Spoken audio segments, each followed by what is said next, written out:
So today we're going to be talking about what an E-clip is, how it's different from an axle that doesn't include an E-clip, and why you might want to or not might want to use an E-clip or retainer clip in your next robotics project. So what exactly is an E-clip? On the end of some stainless steel GoBilda axles, you'll see something called an E-clip here. You'll notice it's attached on one side. If I were to take that off,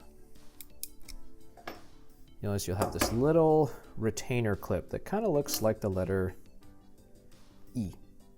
Yeah, that's why it's called an E-clip, because it's shaped like this kind of big letter E. And what an E-clip does is it allows you to remove the need of having an extra sort of retainer on adding in an axle. So let's pop that back on to our shaft.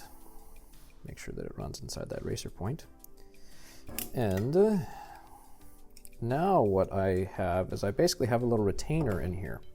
So a pretty common setup is you might have a set of U-channel like so, where you have a axle running through on one side you want running, because you've got another, let's say you've got some sort of geared unit that's going to be spinning on the side here. If we're to use a standard axle here that does not have an E-clip on the end, what would end up happening is you'd have to throw your ball bearing in, and throw a second ball bearing in. You'd run your axle through, and then you'd be attaching your unit on. And when you go to clamp this down,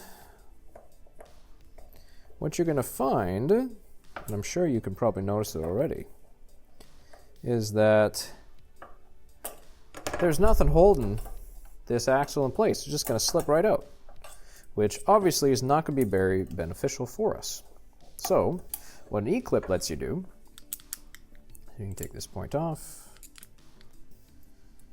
What we can do is we can slide our E-clip through. We'll set our bearing up so that we have the flange of our bearing, the tall side, on the outside of our unit. We'll push our E-clip through, and the other bearing we set up so we have the flange on this side. And when we run it through, we can now put a shim on, throw on our other unit, push it in nice and tight, and when we clamp it down, this E-clip stops the need of us of having to add an additional retainer on the end here. So now we have nice free motion here without being able to move or pull this unit along. The other nice thing about an E-clip is that the E-clip that GoBilda here has designed fits well with their 8mm bearings.